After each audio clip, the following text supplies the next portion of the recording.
সারা দেশে জেগে বসেছে তীব্র শীত, কনকনে ঠান্ডায় বিপর্যস্ত জনজীবন। পঞ্চগড়ে সর্বনিম্ন তাপমাত্রা 8.5 ডিগ্রি। সরকারের চেয়ে জনগণের ক্ষমতা বেশি, সংকট থেকে উত্তরণে সবাইকে ঐক্যবদ্ধ হয়ে কাজ করার আহ্বান প্রধান উপদেষ্টা। বঙ্গবন্ধুর মুরাল ও ভাস্কর্য নির্মাণের নামে হরিলুট, অনুসন্ধানের নামল দুদক। ডাক বিভাগের সাবেক ডিজির বিরুদ্ধে 92 কোটি টাকার আত্মসাতের মামলা। এবং ক্ষমতায় গেলে আওয়ামী লীগের সব চুক্তি রিভিউ করবে বিএনপি, জানালেন মির্জা ফখরুল। দ্রুত গণহত্যার বিচার হবে বললেন রিজভী।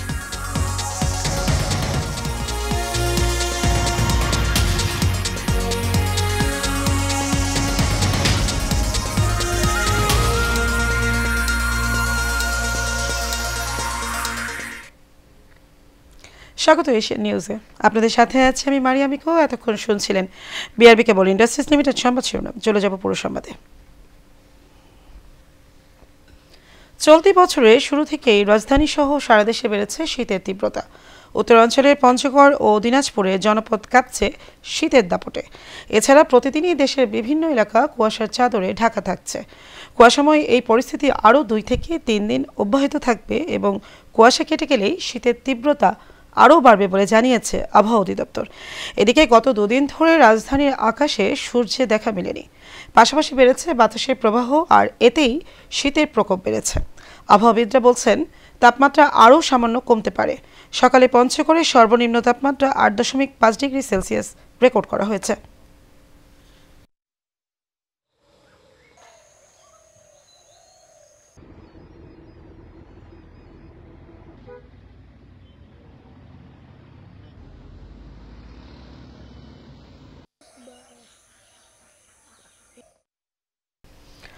ঘন কুয়াশা আরিচা কাজিরহাট নৌপথে ফেরি চলাচল বন্ধ রয়েছে। এতে 2 প্রান্তে আটকে পড়েছে শতাধিক যানবাহন। এদিকে গতকাল বৃহস্পতিবার রাত 9:30টার কাজিরহাট ঘাট ছেড়ে যাওয়া ফেরি শাহালি ঘন কুয়াশার কারণে মাঝ নদীতে আটকা পরে ধীরগতিতে প্রায় 3 ঘন্টা পর আরিচা ঘাটে পৌঁছায়। বিআইডব্লিউটিসি কাজিরহাট কার্যালয়ের সহকারী ব্যবস্থাপক ফখরুজ্জামান এসব তথ্য নিশ্চিত করেছেন।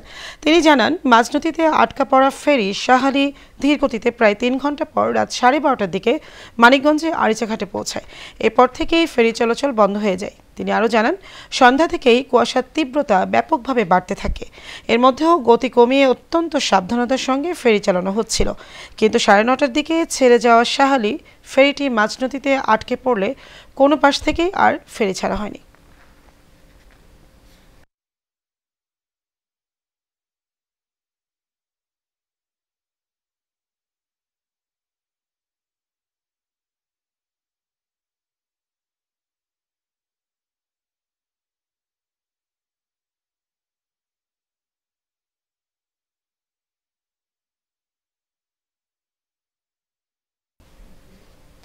সরকারের চেয়ে ব্যক্তির ক্ষমতা বেশি, আর মানুষের ব্যক্তিসত্তা জাগ্রত হলে সব সমস্যার সমাধান সম্ভব বলে মন্তব্য করেছেন অন্তর্বর্তীকালীন সরকারের প্রধান উপদেষ্টা ডক্টর মোহাম্মদ ইউনূস। গতকাল জাতীয় সমাজসেবা দিবস উপলক্ষে ওয়াকাথন ও সমাজসেবা সম্মেলনের উদ্বোধনী অনুষ্ঠানে এসব কথা বলেন তিনি। এ সময় শুধু নিজ স্বার্থ নয়, জনস্বার্থে ব্যবসায়ীদের ব্যবসা করার আহ্বান জানান প্রধান উপদেষ্টা। বিস্তারিত নূর মোহাম্মদ ভূঁইয়ার রিপোর্টে। সমাজসেবা দিবসের শুভ উদ্বোধন। জাতীয় সংসদ ভবন প্রাঙ্গণে সমাজসেবা দিবস উপলক্ষে সমাজসেবা অধিদপ্তর আয়োজিত ওয়াকাথন ও সম্মেলনের উদ্বোধন করেন প্রধান উপদেষ্টা ডক্টর মোহাম্মদ ইউনূস। বক্তব্যে প্রধান উপদেষ্টা বলেন, এই মন্ত্রণালয়ের কাজ শুধু সবাইকে মনে করিয়ে দেওয়া সমাজসেবার কথা। সমাজসেবা প্রতিটি মানুষের দায়িত্ব। মন্ত্রণালয়ের কাজ হলো আমাদেরকে স্মরণ করিয়ে দেওয়া, পাছে যেন ভুলে না যাই, এই দায়িত্ব থেকে আমরা দূরে সরে না যাই। আজকে সেই জন্য দিবসটি পালন করা হচ্ছে, যাতে দেশের সবাইকে মনে করিয়ে দেওয়া এই দায়িত্বের কথা। সরকারের চেয়ে ব্যক্তির ক্ষমতা বেশি আখ্যা দিয়ে প্রধান উপদেষ্টা বলেন, মানুষের ব্যক্তিসত্তা জাগ্রত হলে সব সমস্যার সমাধান সম্ভব। যে কারণে আজকে এই বিশেষ দিনে মনে করিয়ে দেওয়া যে আমাদের ক্ষমতা আছে, শক্তি আছে। যে সমস্ত সমস্যা আমরা চারদিকে দেখি, মনে করি যে এটা আমার কাজ না, আমার কাজ হলো টাকা পয়সা রোজগার করে, ওই কাজটা সরকারের উপরে ছেড়ে দিয়ে ওরাই করবে। এটা ভুল ধারণা। আমাদের যে শক্তি আছে, ব্যক্তির যে শক্তি আছে, সেই শক্তির কাছে সরকারের শক্তি নস্যি। এছাড়া শুধু নিজ স্বার্থে নয়, জনস্বার্থে ব্যবসায়ীদের ব্যবসা করার আহ্বান জানান প্রধান উপদেষ্টা ডক্টর মোহাম্মদ ইউনূস। আমরা সেই কথাটাও মনে করিয়ে দিতে চাচ্ছি, নিজ স্বার্থে যেরকম ব্যবসা করা যায়, পরের স্বার্থেও ব্যবসা করা যায়। যে ব্যবসার থেকে আমি নিজে এক পয়সাও মুনাফা নেব না, যাবতীয় যা কিছু করছি পরের স্বার্থে করছি, এবং সেই টাকা যা রোজগার হবে সেই ব্যবসার মধ্যে থেকে যাবে, এতে আমি আনন্দ পাব। নূর মোহাম্মদ ভূঁইয়া, এশিয়ান টেলিভিশন, ঢাকা। সারা দেশে 10,000-এর বেশি বঙ্গবন্ধু মোরাল ও ভাস্কর্য নির্মাণের নামে বিপুল পরিমাণ অর্থ অপচয় করা হয়েছে। এর পেছনে কারা জড়িত তা খতিয়ে দেখতে অনুসন্ধানে নেমেছে দুর্নীতি দমন কমিশন।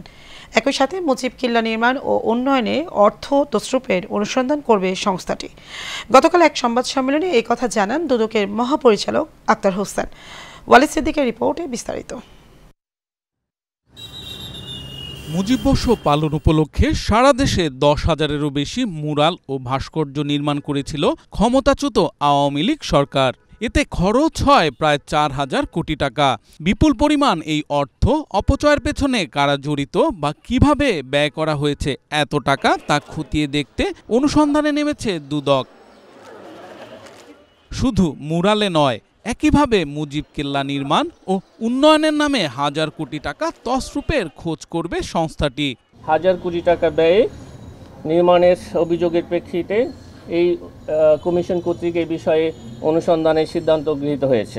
দেশ জুড়ে মুজিব কিল্লা নির্মাণ সংস্কার উন্নয়ন প্রকল্প পরিচালক, সংশ্লিষ্ট ঠিকাদার অন্যান্যের বিরুদ্ধে হাজার কোটি টাকা তছরূপ, অতিরিক্ত বিল দেয়া সহ বিভিন্ন অনিয়মের বিষয়ে অনুসন্ধানের সিদ্ধান্ত গৃহীত হয়েছে।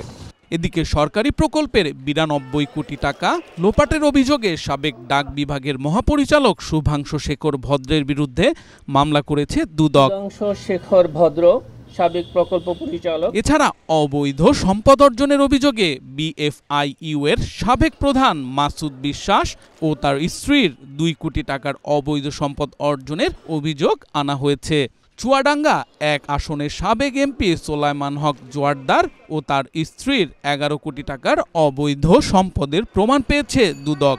অভিযোগ সংশ্লিষ্ট আক্তারি জোয়ারদার এবং অবৈধ সম্পদ অর্জনে সহায়তার জন্য তার স্বামী জনাব সুলাইমান হক জোয়ারদারের বিরুদ্ধে আরও একটি মামলা রুজুর সিদ্ধান্ত গৃহীত হয়েছে। ব্যাংকে 134 কোটি টাকার অস্বাভাবিক লেনদেনের অভিযোগে সাবেক সাংবাদিক মুন্নি সাহা ও তার স্বামী কবির হোসেন তাপসের বিরুদ্ধেও অনুসন্ধানের সিদ্ধান্ত নিয়েছে দুর্নীতি দমন কমিশন। উন্নয়ন প্রকল্প পরিচালক ওয়ালিদ সিদ্দিকী, এশিয়ান টেলিভিশন, ঢাকা। বিদ্রোহী কবি কাজী নজরুল ইসলামকে বাংলাদেশের জাতীয় কবি হিসেবে মর্যাদা দিয়ে গেজেট প্রকাশ করেছে অন্তর্বর্তী সরকার। প্রজ্ঞাপনে বলা হয়, কবি কাজী নজরুল ইসলামকে 24 মে 1972 সালে কলকাতা হতে সপরিবারে ঢাকায় আনা হয়। 1976 সালে 18 ফেব্রুয়ারি আনুষ্ঠানিকভাবে বাংলাদেশের নাগরিকত্ব প্রদান করা হয় এবং একই বছরে তাকে 21 পদক ভূষিত করা হয়। জীবনাবসানের পর কবিকে পরিপূর্ণ রাষ্ট্রীয় মর্যাদায় সমাহিত করা হয়। পরবর্তীতে তাকে জাতীয় কবি হিসেবে সম্বোধন করে কবি নজরুল ইনস্টিটিউট আইন 2018 জারি করা হয়।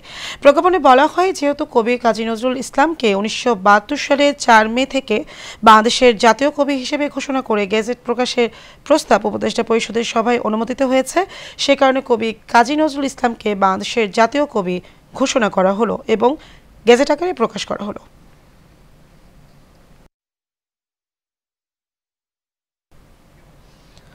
রাজনৈতিক বিভিন্ন প্রেক্ষাপটের মধ্যে আওয়ামী লীগের দুর্নীতি এবং দুর্বৃত্তায়ন যাতে ঢাকা না পড়ে সে ব্যাপারে সবাইকে সজাগ থাকার আহ্বান জানিয়েছেন বিএনপির মহাসচিব মির্জা ফখরুল ইসলাম আলমগীর।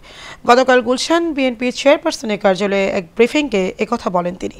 এ সময় বিএনপির স্থায়ী কমিটির সদস্য ইকবাল হাসান মাহমুদ টুকু বলেন, বিদ্যুৎ খাতকে একটি ব্যবসা খাতে পরিণত করেছিল আওয়ামী লীগ। কাউসার আহমেদের রিপোর্টে বিস্তারিত। বিগত বছরের আওয়ামী লীগের দুর্নীতির খেসারত প্রতিনিয়তই ভোগাচ্ছে জনগণকে। বিশেষ করে কয়েকটি খাতকে একেবারে ধ্বংসের মুখে দাঁড় করিয়ে লক্ষ লক্ষ কোটি টাকা দুর্নীতি করেছে দলটি। বিদ্যুৎ ও জ্বালানি খাতে আওয়ামী ফ্যাসিস্ট সরকারের দুর্নীতির বিশ্লেষণের কিছু চিত্র তুলে ধরতে বিএনপির চেয়ারপারসনের কার্যালয়ে সংবাদ সম্মেলনের আয়োজন করে দলটি। আমরা পুরো বিষয়টাই আমরা রিভিউ করব, আমরা বলেছি ইতিমধ্যে। শুরুতেই বিএনপি মহাসচিব মির্জা ফখরুল ইসলাম আলমগীর জানান, আওয়ামী লীগের দুর্নীতি জনগণের সামনে আসা উচিত।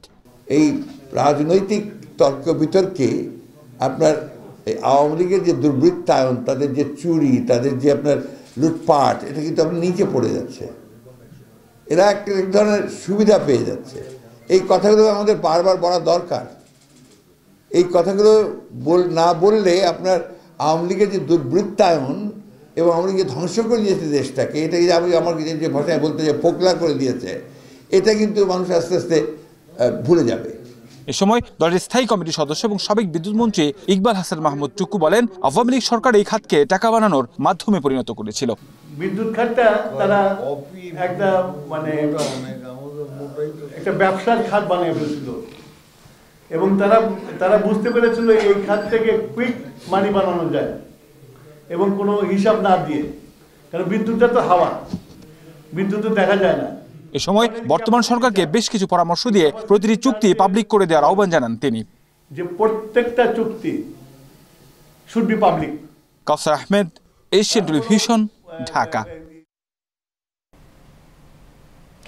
বিএনপির জ্যেষ্ঠ যুগ্ম মহাসচিব রুহুল কবির রিজভী বলেছেন, শুধু জুলাই আগস্ট নয়, গণতন্ত্র প্রতিষ্ঠার লড়াইয়ে গত 15.5 বছর ধরে রাজপথে যারা জীবন দিয়েছে তাদের সবার হত্যাকারীর বিচার হতে হবে। গতকাল সিলেটে বিএনপি পরিবারের পক্ষ থেকে যুব এশিয়া কাপ বিজয়ী ক্রিকেটার ইকবাল হোসেন ইমনের পরিবারকে শুভেচ্ছা উপহার প্রদানকালে এইসব কথা বলেন তিনি। দেশপ্রেম নিয়ে জামায়াতে ইসলামের নেতাদের বক্তব্যের সমালোচনা করে তিনি বলেন, স্বাধীনতা যুদ্ধের কার কি ভূমিকা ছিল তা সবাই জানে। রিজভী আরও বলেন, পাঠ্য বইয়ে সংস্কার হয়েছে, এটি প্রশংসার যোগ্য, তবে পাঠ্য বইয়ে মুক্তিযুদ্ধে জিয়াউর রহমানের ইতিহাসের অধ্যায় থাকতে হবে। কারো পা নেই, কারো হাত নেই, কারো পায়ের ঠেকিয়ে গুলি করা হয়েছে, পা কেটে ফেলতে হচ্ছে এবং সরকারের গুলিতে অনেকে পৃথিবীর আলো আর দেখতে পারেন না, দু চোখ বন্ধ হয়ে গেছে। এইসব পরিবারের পাশে দাঁড়ানোর জন্যই আমরা বিএনপি পরিবার।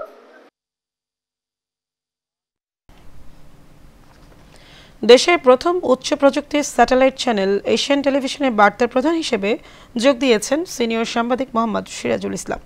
গতকাল রাজধানীর নিকেতনে এশিয়ান টেলিভিশনের প্রধান কার্যালয়ে দায়িত্ব গ্রহণ করেন তিনি। এই সময় এশিয়ান টেলিভিশনের ডিএমডি অপারেশনস জাহিদ ইবনে রশিদ, রূপায়ণ গ্রুপের উপদেষ্টা ব্রিগেডিয়ার জেনারেল অবসরপ্রাপ্ত আবুল কালাম আজাদ, সাইফুল ইসলাম, প্রধান মানব সম্পদ কর্মকর্তা মোস্তফা কামাল, মিডিয়া কোঅর্ডিনেটর হাবিবুর রহমান পলাশ সহ এশিয়ান টেলিভিশনের বিভিন্ন বিভাগের প্রধানগণ ও কর্মকর্তা কর্মচারীরা তাকে ফুল দিয়ে বরণ করে নেন। সিরাজুল ইসলাম ঢাকা বিশ্ববিদ্যালয়ের সাংবাদিকতা বিভাগ থেকে অনার্স এবং মাস্টার্স সম্পন্ন করেন। এর আগে তিনি channel 1, RTV, Bangladesh television, Islamic TV, Diganta TV, TVN 24 ও রেডিও তেহরানে বিভিন্ন পদে দায়িত্ব পালন করেছেন।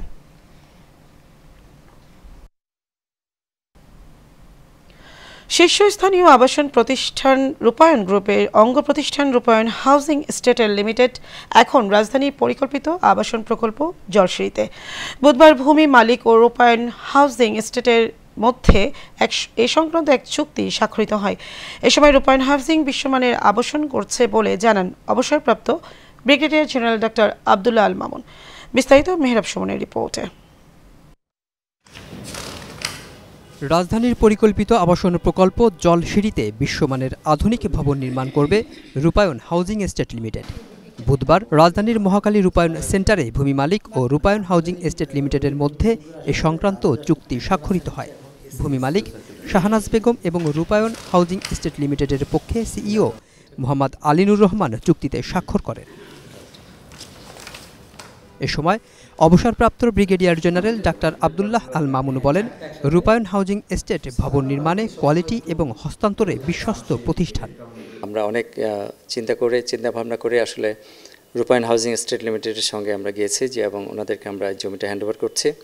আজকে আমাদের একটা এগ্রিমেন্ট মেমোরেন্ডাম অফ আন্ডারস্ট্যান্ডিং হলো। আমরা আসলে we do believe in quality and commitment, sincerity and construction quality, that I want to say. সেই জিনিসটা আসলে আমরা বিভিন্ন সময় দেখেছি যে রূপায়ণ কিন্তু বাংলাদেশে বিভিন্ন জায়গায় যে তাদের যে প্রজেক্টগুলো আছে সেই প্রজেক্টগুলো আসলে খুব দৃষ্টিনন্দন, খুবই গর্জিয়াস এবং আর্কিটেকচারাল ডিজাইনের দিক দিয়ে অনেক অনেক উন্নত মানের। রূপায়ণ হাউজিং এস্টেটের সিইও মোহাম্মদ আলিনুর রহমান বলেন, বিশ্বমানের আধুনিক সুবিধা সম্বলিত আবাসন প্রস্তুত করে থাকে রূপায়ণ। এ যাত্রায় এবার নতুন লক্ষ্য জলসিঁড়ি আবাসন প্রকল্প। আমি স্পেশালি ধন্যবাদ জানাবো আমাদের ল্যান্ড ওনার ওনাদেরকে, যে ওনারা আমাদেরকে এটা সুযোগ করে দিয়েছেন এবং আমরা বদ্ধপরিকর যে এইটা প্রথম প্রজেক্ট, যদিও এইটাকে মাথায় রেখে আমরা ওনাদের সর্বোচ্চ, আমাদের ল্যান্ড ওনারের এবং আমাদের ক্রেতা সাধারণ যারা হবেন তাদের চাহিদা মাথায় রেখে এটা আমরা সর্বোচ্চ মানের একটি বিল্ডিং করব এবং এটা দিয়েই আমরা জলসিঁড়িতে যেহেতু শুরু করছি এবং এটাই হবে আমাদের একটা মাইলস্টোন প্রজেক্ট এবং এটা দেখেই আমরা আরও জলসিঁড়িতে একের পর এক আমরা প্রজেক্ট নেব, এটা আমরা আশা করছি। রূপায়ণ হাউজিং এস্টেট ইট পাথরের পরিবেশের বাইরে এসে সৃজনশীলতার মাধ্যমে আবাসন খাতে নতুন মাত্রা যোগ করেছে বলেও জানান সংশ্লিষ্টরা। Mehrab Suman, Asian television, Dhaka. চট্টগ্রামের সীতাকুণ্ডের জঙ্গল সলিমপুরে মীর আরমান হোসেনের নামের এক বিএনপি নেতাকে ডেকে নিয়ে হত্যা করেছে দুর্বৃত্তরা। উপজেলার সলিমপুর ইউনিয়নের জঙ্গল সলিমপুর ছিন্নমূল বস্তি এলাকায় এই ঘটনা ঘটে। মীর আরমান চট্টগ্রামের রাঙ্গুনিয়া উপজেলার মীর মোতাহের হোসেনের ছেলে। আরমান সীতাকুণ্ড উপজেলা বিএনপির সাবেক বন ও পরিবেশ বিষয়ক সম্পাদক এবং চট্টগ্রাম মহানগর ছিন্নমূল বস্তিবাসী সমন্বয় পরিষদের যুগ্ম সম্পাদক। ঘটনার সত্যতা নিশ্চিত করেছেন সীতাকুণ্ড থানার ভারপ্রাপ্ত কর্মকর্তা মোহাম্মদ মুজিবুর রহমান।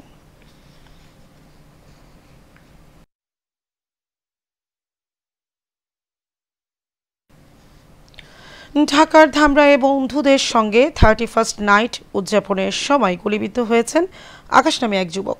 বর্তমানে আকাশ সাভারের এনাম মেডিকেল কলেজে হাসপাতালে চিকিৎসাধীন রয়েছে। তার অবস্থা আশঙ্কাজনক বলে জানান হাসপাতাল কর্তৃপক্ষ। মঙ্গলবার রাতে রোয়াইল ইউনিয়নের রোয়াইল নাপিতপাড়া গ্রামে এই ঘটনা ঘটে। আহত আকাশ সরকার উপজেলার রোয়াইল ইউনিয়নের রোয়াইল গ্রামের প্রতুল সরকারের ছেলে। গ্রামবাসী জানায় 31st নাইট পালনের জন্য তার বন্ধু সজীবের বাড়িতে যায় আকাশ। এ সময় সজীব ও স্বপনের বাড়িতে বন্ধুরা মিলে গান বাজনা ও খাবারের আয়োজন করে। এ সময় হঠাৎ বিকট শব্দ হয় এবং আকাশ গুলিবিদ্ধ হয়ে মাটিতে লুটিয়ে পড়ে। তবে কে বা কারা কী কারণে গুলি করেছে তা এখনও জানা যায়নি বলে জানিয়েছেন পুলিশ।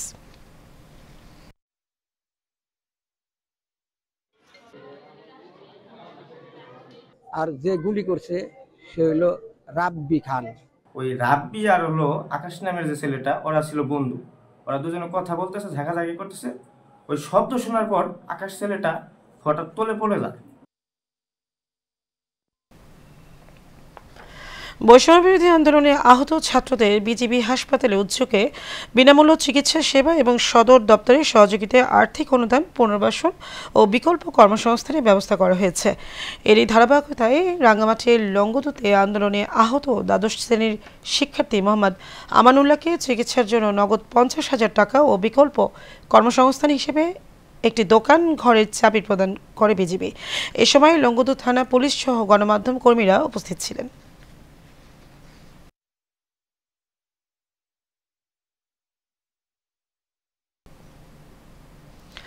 টাঙ্গাইলের মির্জাপুরে উপজেলার প্রশাসনের পক্ষ থেকে গৃহহীন ছিন্নমূল মানুষদের মাঝে কম্বল বিতরণ করা হয়েছে। মির্জাপুর শহরে পৌরসভার বিভিন্ন এলাকায় ছিন্নমূল খেটে খাওয়া মানুষদের মাঝে এসব কম্বল বিতরণ করা হয়। এ সময় উপস্থিত ছিলেন উপজেলা নির্বাহী অফিসার ABM আরিফুল ইসলাম, সহকারী কমিশনার ও পৌর প্রশাসক মাসুদুর রহমান, মির্জাপুর প্রেস ক্লাবের সভাপতি মোহাম্মদ শামসুল ইসলাম শহীদ সহ অনেকে।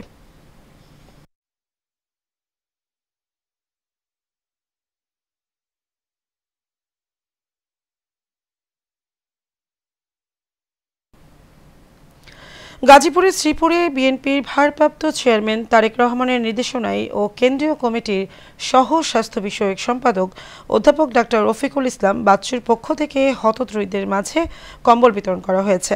বড়মি ইউনিয়নের 2 নম্বর ওয়ার্ডের লাকছতল দক্ষিণ পাড়া এলাকায় প্রায় 2 শতাধিক শীতার্তদের মধ্যে এই কম্বল বিতরণ করা হয়। এতে প্রধান অতিথি হিসেবে উপস্থিত ছিলেন শ্রীপুর পৌর বিএনপির সহ সভাপতি বিল্লাল হোসেন। বিশেষ অতিথি ছিলেন পৌর স্বেচ্ছাসেবক দলের যুগ্ম আহ্বায়ক মোহাম্মদ সুমন আহমেদ, উপজেলা শিল্পাঞ্চল শ্রমিক দলের সাবেক শিক্ষা বিষয়ক সম্পাদক উজ্জ্বল ইসলাম সহ অনেকে।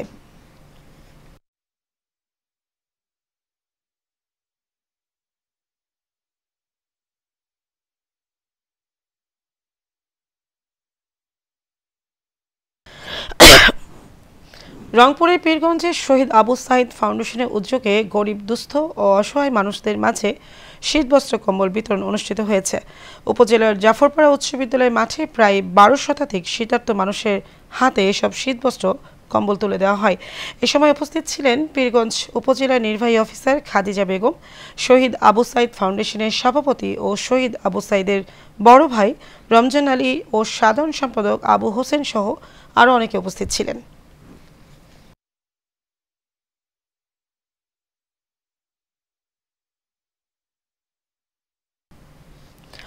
নারায়ণগঞ্জের সিদ্ধিরগঞ্জে ৭ নম্বর ওয়ার্ড কৃষক দলের আয়োজনে অসহায় মানুষের মাঝে শীতবস্ত্র বিতরণ করা হয়েছে।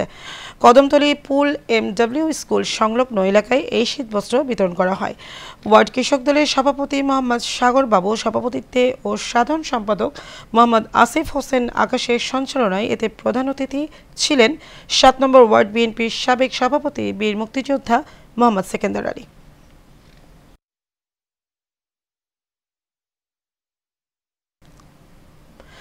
কুমিল্লার নাঙ্গলকোটে ১৩ বছর পর দাসনাইপাড়া গ্রামবাসী ও প্রবাসী ফোরামের যৌথ উদ্যোগে দাসনাইপাড়া বায়তুল আমান জামে মসজিদ মাঠে তাফসিরুল কোরআন মাহফিল অনুষ্ঠিত হয়েছে। এ সময় মনিরুজ্জামান মোল্লার সভাপতিত্বে ও রাশেদুজ্জামানের সঞ্চালনায় এতে প্রধান অতিথি হিসেবে উপস্থিত ছিলেন বাহরাইন প্রবাসী আলহাজ এনায়েতুল্লাহ মোল্লা। প্রধান বক্তা হিসেবে উপস্থিত ছিলেন ব্যবসায়ী আলহাজ ইঞ্জিনিয়ার ইয়াসিন মোল্লা।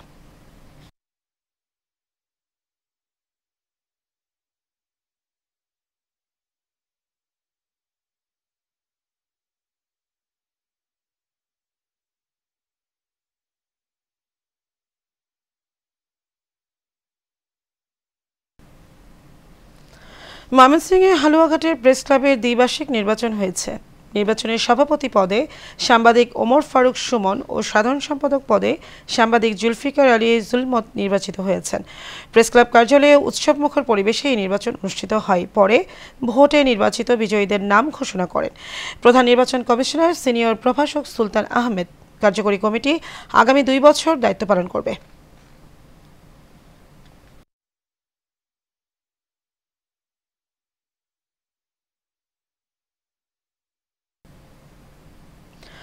নানা আয়োজনের মধ্য দিয়ে কলাপাড়া প্রেস ক্লাবের ৪৪তম প্রতিষ্ঠাবার্ষিকী পালিত হয়েছে।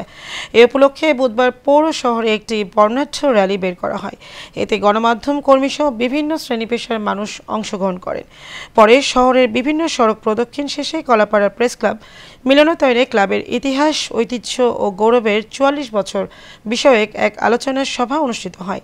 সভায় সভাপতিত্ব করেন কলাপাড়া প্রেস ক্লাবের আহ্বায়ক মোহাম্মদ হুমায়ুন কবির। প্রধান অতিথি হিসেবে বক্তব্য রাখেন বিএনপির কেন্দ্রীয় নির্বাহী কমিটির প্রশিক্ষণ বিষয়ক সম্পাদক আলহাজ ABM মোশাররফ হোসেন সহ অনেকে।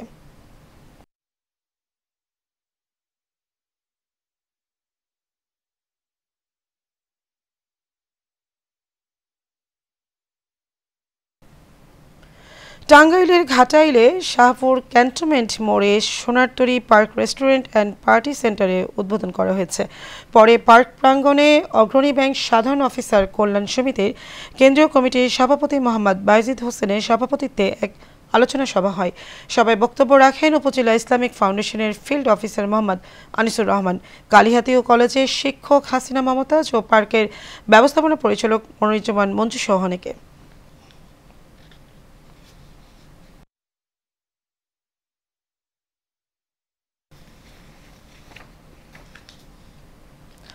টাঙ্গাইলের মির্জাপুর উপজেলায় বাঁশতৈল এলাকার আলামিন নামের এক যুবক পতিত জমিতে বাণিজ্যিকভাবে কলা চাষ করে সফল হয়েছেন। তুলনামূলকভাবে কম খরচে বেশি লাভ পাওয়ার কলা চাষে ঝুঁকছেন তিনি। সবুজে মোড়ানো সম্ভাবনাময় পাহাড় এলাকায় বুক জুড়ে সাজানো কলাবাগান। এই অঞ্চলে দেখা যায় কলা গাছের সবুজ পাতার আড়ালে ঝুলে আছে কাঁচা পাকা কলার ছড়া। সময়ের সাথে সাথে এবার পতিত জমিতে কলা চাষে অর্থনৈতিক সচ্ছলতার পথে হাঁটছে চাষিরা। প্রতি বছর ফেব্রুয়ারি ও মার্চ মাসের দিকে জমিতে কলা গাছ লাগানো হয়। পরবর্তী বছর এই সময় কলা বিক্রির উপযোগী হয়। এদিকে কলা চাষ টাঙ্গাইলের মির্জাপুর কৃষি কর্মকর্তা চাষিদের প্রয়োজনীয় পরামর্শ ও দিক নির্দেশনা দিয়ে থাকেন। কৃষি কর্মকর্তা যারা মাঠে কর্মরত আছি তারা সবসময় কৃষকের পাশে এসে হাতে কলমে পরিচর্যা সম্বন্ধে বিভিন্ন চাষাবাদ পদ্ধতি সম্বন্ধে পরামর্শ প্রদান করি। নিয়মিত সুষম সার ব্যবহার করা হয়েছে, পর্যাপ্ত পরিমাণ জৈব সার দেওয়ার পরামর্শ দিয়েছি। শীত বাড়ার সাথে সাথে সিরাজগঞ্জের শাহজাদপুরে জমে উঠেছে নিম্ন আয়ের মানুষের বাজার খ্যাত কলেজের রোডের ফুটপাত। শুরু হয়েছে কনকনে শীত ও হিমেল হাওয়া। এই শীতে নিম্ন আয়ের মানুষেরা বড় শপিং মলগুলোতে শপিং করতে না পারলেও গরম কাপড় কেনার জন্য ভিড় করছে শহরের ফুটপাতগুলোতে। নিম্ন আয়ের মানুষগুলো পরিবারের সদস্যদের শীত নিবারণে গরম কাপড় কেনার জন্য ভিড় করছে এসব ফুটপাতে। কম দামে গরম কাপড় ক্রয় করতে পেরে আনন্দিত নিম্ন আয়ের মানুষেরা।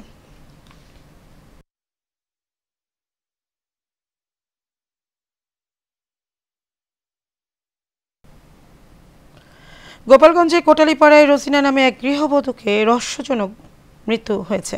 উপজেলার সোয়াগ্রাম ইউনিয়নের ডুমুরিয়া গ্রামের বাসিন্দা রোজিনার স্বামী জানান, বিছানায় অজ্ঞান হয়ে পড়ে আছে দেখে তাকে কোটালীপাড়া উপজেলায় স্বাস্থ্য কমপ্লেক্সে নেওয়া হয়। সেখানে কর্তব্যরত চিকিৎসক রোজিনাকে মৃত ঘোষণা করেন। কোটালীপাড়া থানা অফিসার ইনচার্জ আবুল কালাম আজাদ জানান, নিহতের শরীরে আঘাতের চিহ্ন রয়েছে। এটি আত্মহত্যা নাকি হত্যাকাণ্ড তা তদন্তের পর জানা যাবে।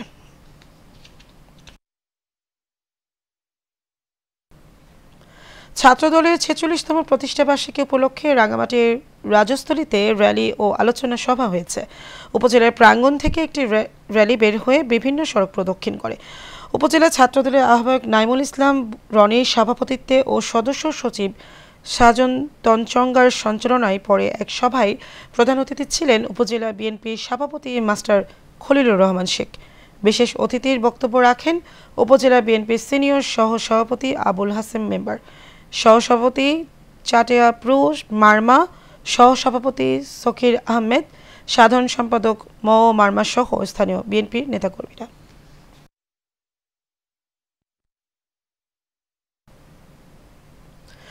সুষ্ঠু নির্বাচনের মাধ্যমে জনগণকে সন্তুষ্ট করতে পারলে এবং গণতান্ত্রিক সরকারের হাতে ক্ষমতা হস্তান্তর করলে অন্তর্বর্তী সরকারের নাম স্বর্ণাক্ষরে লেখা থাকবে বলে মন্তব্য করেছেন বিএনপির নির্বাহী কমিটির ভাইস চেয়ারম্যান ও সাবেক এমপি কাজী শাহ মোফাজ্জল হোসেন কায়কোবাদ।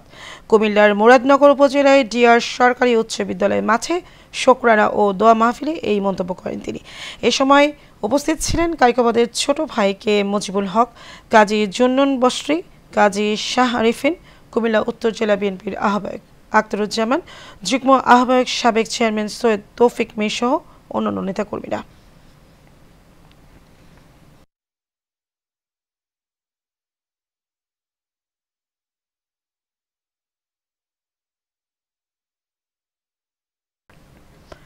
এবার আন্তর্জাতিক সংবাদ। মধ্য তিউনিসিয়ায় দুটি নৌকাডুবির ঘটনায় নারী ও শিশুসহ অন্তত ২৭ জন অভিবাসীর মৃত্যু হয়েছে। দেশটির একজন বেসামরিক প্রতিরক্ষা কর্মকর্তা বৃহস্পতিবার বার্তা সংস্থা এএফপিকে জানান, এ ঘটনায় ৮৩ জনকে উদ্ধার করা হয়েছে। স্ফ্যাক্স শহরের সিভিল ডিফেন্সের প্রধান জেইদ সিদিরি বলেছেন, উদ্ধারকৃত এবং মৃত যাত্রীদের মধ্যে তিউনিসিয়ার কেরকেনা দ্বীপপুঞ্জে পাওয়া গেছে। তারা ইউরোপে পৌঁছানোর লক্ষ্যে সাব সাহারান আফ্রিকান দেশ থেকে রওনা করেছিল। কোস্টগার্ডের তত্ত্বাবধানকারী তিউনিসিয়ান ন্যাশনাল গার্ডের মতে অন্যান্য সম্ভাব্য নিখোঁজ যাত্রীদের উদ্ধারে এখনও অনুসন্ধান চলছে। প্রতি বছর হাজার হাজার মানুষ বিপজ্জনক ভূমধ্যসাগরে পাড়ি দেওয়ার চেষ্টা করে। সাম্প্রতিক সময়ে খারাপ আবহাওয়ার কারণে বিপদ আরও বেড়ে গেছে। সেখানে মাঝে মধ্যেই জাহাজডুবির ঘটনা দেখা যাচ্ছে।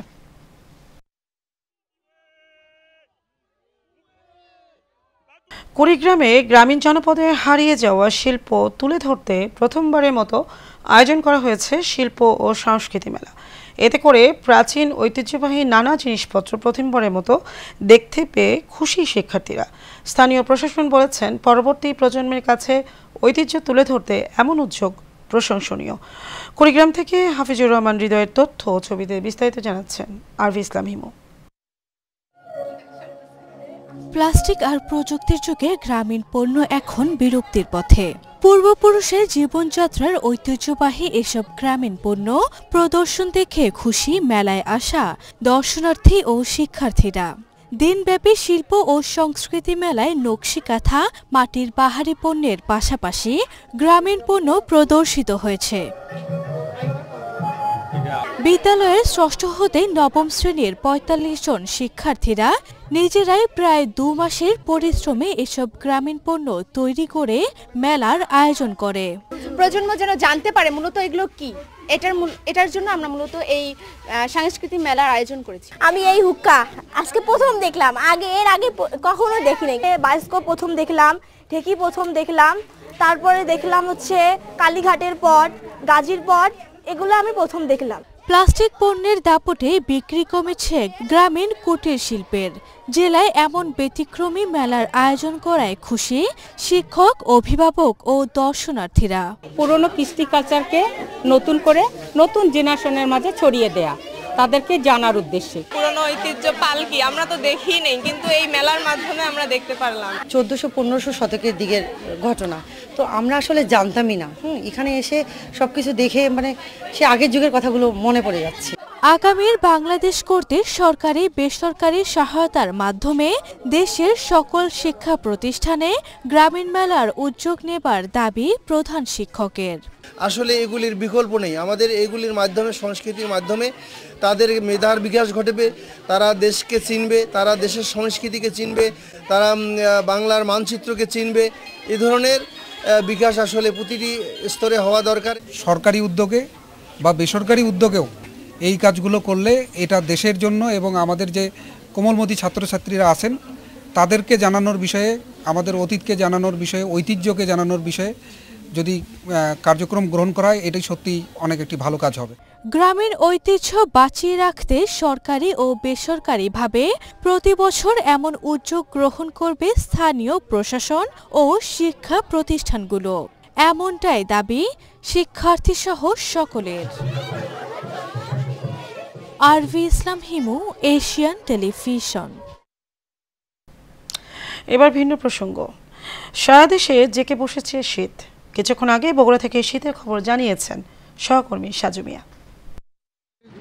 ব্যবধানে আজকের এই সপ্তাহে কিন্তু শীতের তীব্রতা আরও প্রকোপ হয়েছে। আমি যদি আপনাকে জানাতে চাই, গত সপ্তাহের শীতের যে তীব্রতা ছিল তার চেয়ে কিন্তু বেড়েছে, তেমনি বাতাসের আর্দ্রতাও বেড়েছে। এই মুহূর্তে বগুড়া শহরের ঢাকা টু রংপুর মহাসড়কে অবস্থান করছি। আপনি দেখতে পাচ্ছেন ঘন কুয়াশায় আচ্ছন্ন সড়ক, যানবাহনগুলো হেডলাইট জ্বালিয়ে চলাচল করছে, যার কারণে তাদের গন্তব্যস্থলে পৌঁছাতে দেরি হচ্ছে। শীতের তীব্রতা বাড়ার সাথে সাথে নিম্ন আয়ের মানুষেরা ভোগান্তির শিকার হচ্ছেন। গতকাল বগুড়ায় বাতাসের আর্দ্রতা ছিল 12.7 ডিগ্রি সেলসিয়াস, আজকে সেটা কিন্তু 11.3 ডিগ্রি সেলসিয়াস হয়েছে। যানবাহন ধীর গতিতে চলছে। চালকরা আমাদেরকে জানিয়েছেন 2 হাত পরপর ঘন কুয়াশা থাকায় তারা দেখতে পাচ্ছেন না। দুর্ঘটনা এড়াতে তাদের হেডলাইট জ্বালিয়ে সড়কে চলাচল করছে। সকাল থেকে কিছুটা শীত কম থাকলেও এখন কিন্তু শীতের তীব্রতা বেড়েছে। সব মিলিয়ে বগুড়ায় হাড় কাঁপানো শীত পড়েছে। আবহাওয়া অফিস জানিয়েছে পশ্চিম ও উত্তরের হিমেল হাওয়ার বাতাসে আর্দ্রতা বেড়েছে।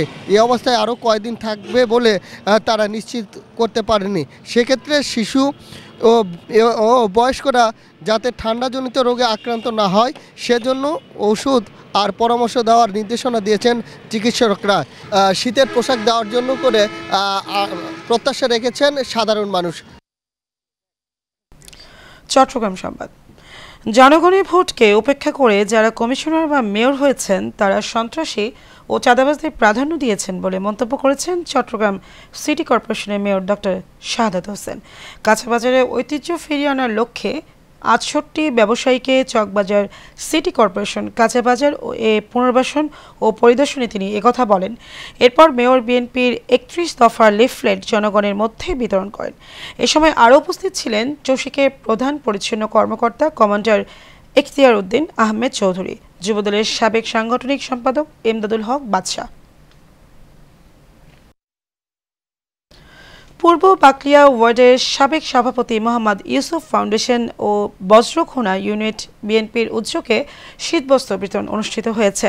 অনুষ্ঠানে প্রধান অতিথি হিসেবে উপস্থিত ছিলেন বিএনপির কেন্দ্রীয় নির্বাহী কমিটির সদস্য বিশিষ্ট সমাজসেবক চট্টগ্রাম ৯ নির্বাচনী আসনের সম্ভাব্য পদপ্রার্থী মোহাম্মদ শামসুল আলম, বিশেষ অতিথি হিসেবে উপস্থিত ছিলেন 18 নং ওয়ার্ড বিএনপির সাবেক সভাপতি এবং ইউসুফ ফাউন্ডেশনের পৃষ্ঠপোষক মোহাম্মদ ওসমান গনি ও সাধারণ সম্পাদক মোহাম্মদ মহিউদ্দিন সহ অনেকে।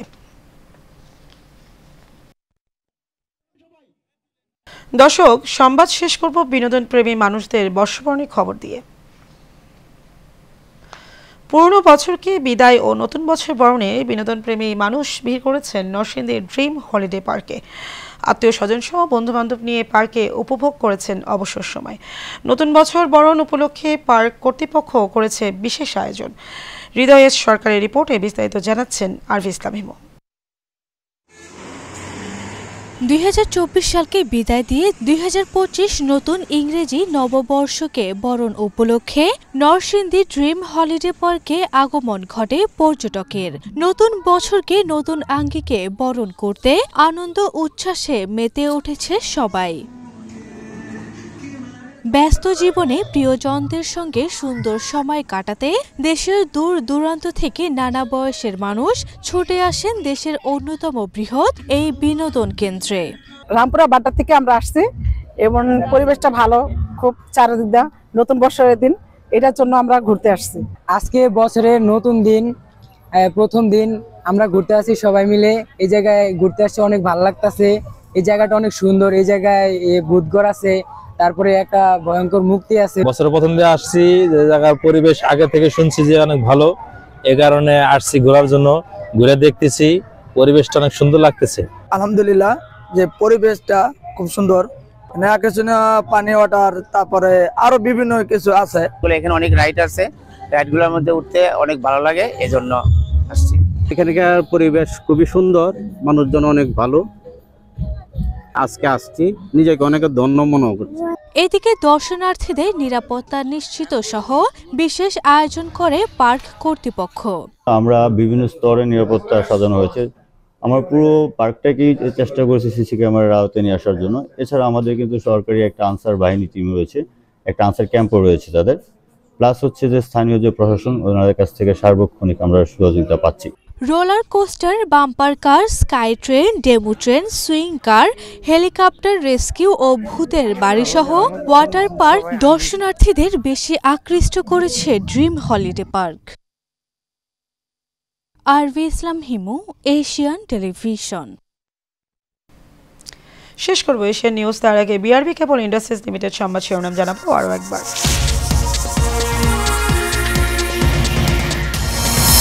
সারা দেশে জেগে বসেছে তীব্র শীত, কনকনে ঠান্ডায় বিপর্যস্ত জনজীবন। পঞ্চগড়ে সর্বনিম্ন তাপমাত্রা 8.5 ডিগ্রি। সরকারের চেয়ে জনগণের ক্ষমতা বেশি, সংকট থেকে উত্তরণে সবাইকে ঐক্যবদ্ধ হয়ে কাজ করার আহ্বান প্রধান উপদেষ্টার। বঙ্গবন্ধুর মুরাল ও ভাস্কর্য নির্মাণের নামে হরিলুট, অনুসন্ধানে নামল দুদক। ডাক বিভাগের সাবেক ডিজির বিরুদ্ধে 92 কোটি টাকা আত্মসাতের মামলা। এবং ক্ষমতায় গেলে আওয়ামী লীগের সব চুক্তি রিভিউ করবে বিএনপি, জানালেন মির্জা ফখরুল। দ্রুত গণহত্যার বিচার হবে বললেন রিজভী। দর্শক, এই ছিল আমাদের এতক্ষণকার আয়োজন। আমাদের পরবর্তী সংবাদ দেখার আমন্ত্রণ রইল। ধন্যবাদ সবাইকে।